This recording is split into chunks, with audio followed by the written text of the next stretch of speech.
Hey guys, welcome back. It's the Taylor Dillon Show. Thanks for joining in. It's Tune In Tuesday. It's a new week. We're getting ready. We're getting geared up for a new episode of RuPaul's Drag Race. It's coming out this Friday.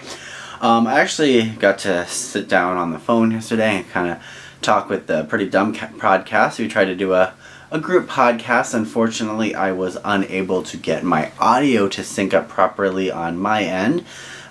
So though I was able to hear everything I was saying, and they were able to capture everything I was saying, I was unable to capture everything they were saying. So I was going to put that up today, but then it would have just been a one-sided conversation, and that would have been boring. We don't want that. So alright, we are here. We're going to start right in with it. It was episode 8.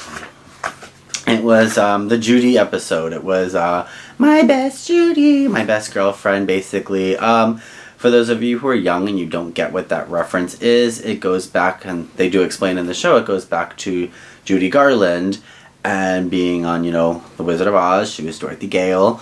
And back in the days, everyone would refer to, if you were in the closet and you're on the DL, they would ask you if you're a friend of Dorothy. That's how the gay guys would communicate with each other. If you were a friend of Dorothy, it meant you were gay.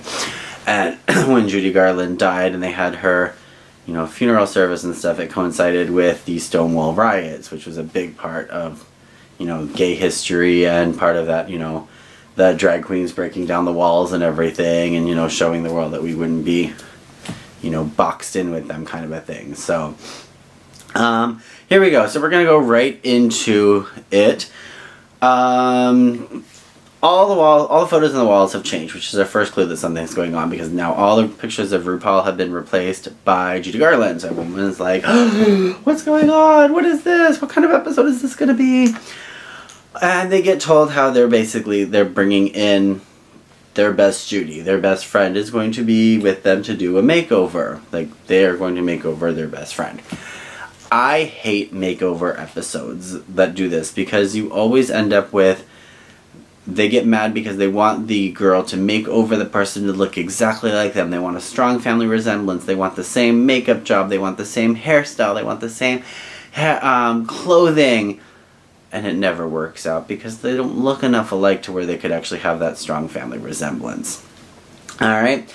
And so I just don't really care for them. I mean, I get if you want to do like the whole makeover, make the butch guys look like girls. Make, the butch girls look like, the fishy drag queens, that kind of thing. Like, if you want to do something like that, that's great. But this whole, they have to have a strong family resemblance, it never works, because then they always knock on the girls saying, well, you don't have a strong enough family resemblance.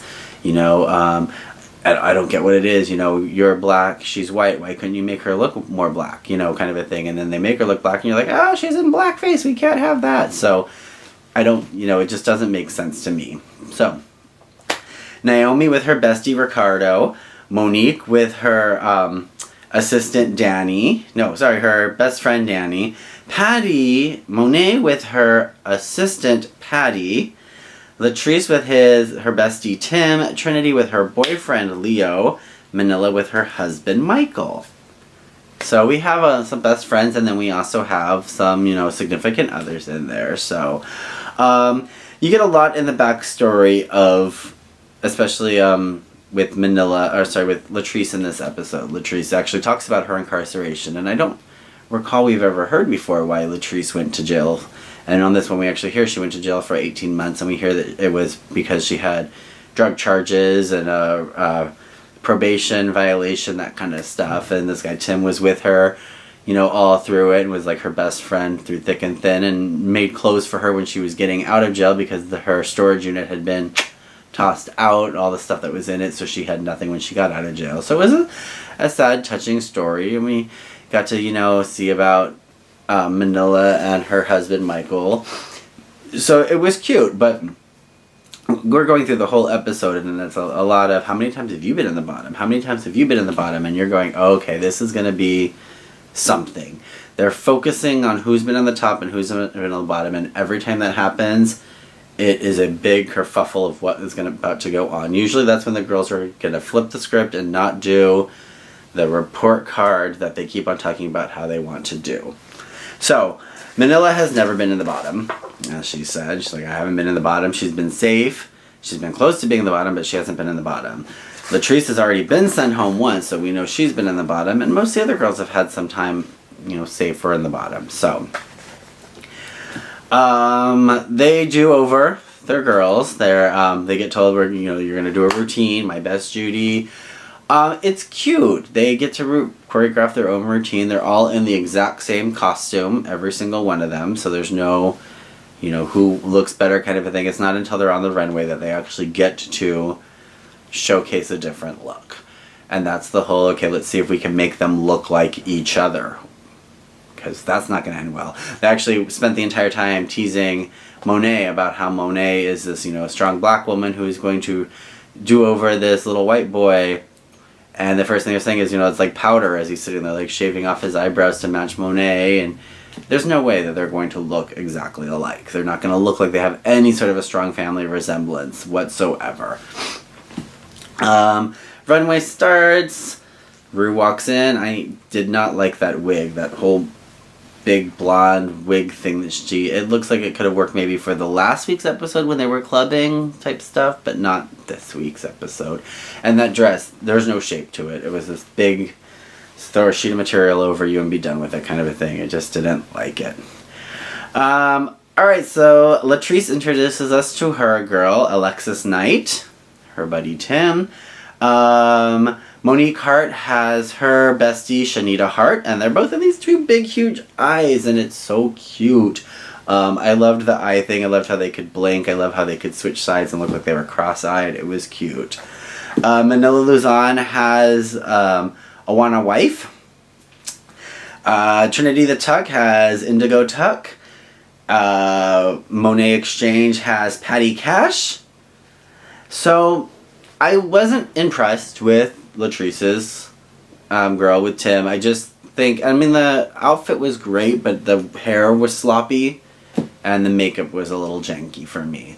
I didn't really care for it too much. I really loved Shanita Hart, Monique Hart. I thought their outfits were cute. I liked the little headpiece thing that they were wearing with the hair coming out. It was adorable. I want a wife Luzon and Manila Luzon. I liked it. The outfit was just it was unimpressive, that whole King of Hearts, Queen of Hearts thing that they had, the long dress. But it was cute. They had hearts coming out of their hair in various areas. Manila strayed from her normal black hair with the white streak going through, and they separated it out with the white hair for her, black hair for I Want a Wife. But it was good. It was well done. They had their makeup actually matched. They looked like they could have been sisters, or at least distant cousins. Indigo Tuck and Trinity the Tuck. I loved them the most. They were very spot on. Their costumes matched perfectly and complemented each other well. They pretty much had the same hair on, the same makeup style. It was a great job. Trinity did amazing on this one. Oh, sorry, I forgot Extra Smalls and Naomi Smalls. I think Naomi missed what the challenge was. I think she heard dressed as the same person. So they both did Cher, like Sunny and Cher, and then she does this whole pull off her wig, do a wig reveal, and now she's Sunny and she's in boy drag. About the only thing that had family resemblance wise was they both had really bad makeup on. Naomi's makeup job, I just didn't care for it, and I didn't care for what she did with her Extra Smalls person. It just wasn't, I didn't like it. I didn't like it at all, sorry. Patty Cash and Monet Exchange. Patty Cash looked like Sharon Needles to me and Dita Von Teese, like rolled into one. But it was great. It was a great job, especially since you have Monet, who is a black woman, versus Patty, who is a white woman. You can't make them look exactly alike, so at least play off each other a little bit, and it was fun. The judges never seemed to agree with what is supposed to go on with this makeover challenge. Like I said, like you get where, you look nothing alike, you're in different wigs, you're in different costumes, you're in different makeup, and then they get the results all wrong anyway. The two sets that really, really, really did a great job and should have been up there as the winners was Trinity the Tuck, because Trinity and the girl looked like her boyfriend. They looked so much alike. It was amazing how well they did. And, you know, Monet and Patty, I loved them. They deserve to be up there in the top. I think Manila should have been at least safe or in the top. She looked like, you look at their faces, they look like they could have been sisters. But the judges hated them, so whatever. So Monet got into the top, yay, and somehow Naomi got into the top. And the only thing I can think of is because they messed up and gave Naomi some really bad advice in the workroom, and she went with it, and then they were like, now we gotta just deal with the consequences. Rue told her act like a fool, and she really did on her runway walk. And I know a lot of people loved the runway walk. They loved that whole, or not the runway, sorry, her dance off. They seemed to like the fact that she was making a fool of herself on her dance. Monet was doing this beautiful slow number. She's standing in one spot. She's just selling it with the emotions. And Naomi is running around like some little child, little 5-year-old running around doing dance. And everyone's like, oh, I love it. That's how you do a lip sync for your life. And it's like, I wasn't impressed. So then we get to the biggest upset of the season. So Naomi wins. Naomi has now decided who she is sending home, and from the bottom, in the bottom was Manila and Latrice were in the bottom, where it's pointed out Latrice has already been sent home and always in the bottom, and Manila has never been in the bottom yet. So it's up to now Naomi and Monet who's going to send home. Since Naomi wins the lip sync for Your Legacy, it's up to her to decide, and she goes with Manila. She picks the girl who is the strongest.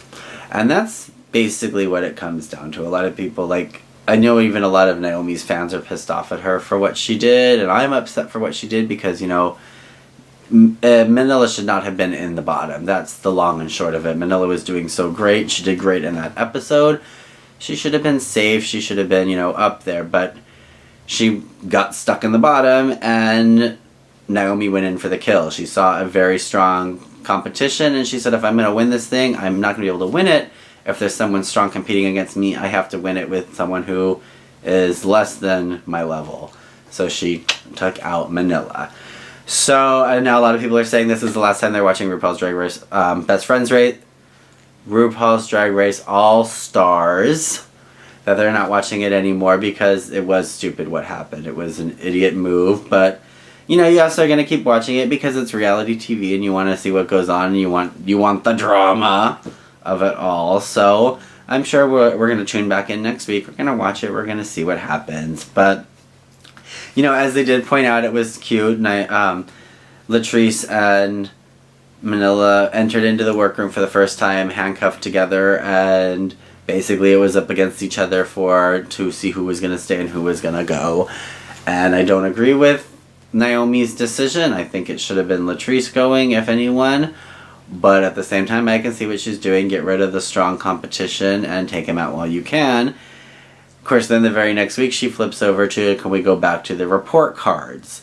Meaning, can we judge now based on where their standings have been in the show versus, who we're just feeling like sending home at that day. And I don't think that's right. I think, Naomi, you're kind of stuck with it now. So, girl, if you end up in the bottom, I would definitely watch out because if you're not going to go off of the report card, probably gonna get rid of you next soon just because a lot of the girls were like, that was shady what you did. It was a shady move. So there you have it. That was the Judy episode. That was season 8. We're getting down to it that we are at our top 5 girls now, so we're gonna be heading into crowning a new all-star pretty soon. And yeah, I guess now, we're done with poor Manila now. My girl is gone, so I'm not going to pick a second person because every time I pick a girl, she gets sent home pretty soon or doesn't end up winning. But, Monet, Trinity, maybe. I don't know. I could see Monet winning it all. I could see Trinity winning it all. I just hope to God it's not Naomi Smalls because I think at that point I'd probably be done watching it. So, tune in to RuPaul's Drag Race All-Stars Season 4 this Friday night. I believe it's on at 7 o'clock. I should actually check the time, write that down, but check it out. And when you're done listening to this podcast, if you want to flip on over to Pretty Dumb Podcast, you can hear what Jared and I had to say about it as we bantered back and forth. And yeah, and then if you have time and you're bored, there's a new podcast out there that you definitely have to tune into, Lolita and Frenemies. Short stories written by a great friend of mine, Janae Wynn Herring. She does these amazing short stories about a middle-aged black female assassin named Lolita Gentry. And this is all about how Lolita has become an assassin and what led up, what events in her life led up to where she is now going off and being this gun for hire, basically. And I do make an appearance in it. I was actually in the web series when she was trying to get that first launched, and hopefully I'll come back into that with my character of Kai. So, but I do voice a couple other characters in this one since Kai hasn't been introduced yet. So definitely look for her, Lolita and Frenemies, and check her out. And we'll see you guys next week, and hopefully again on a Tuesday, maybe earlier, but thanks for tuning in.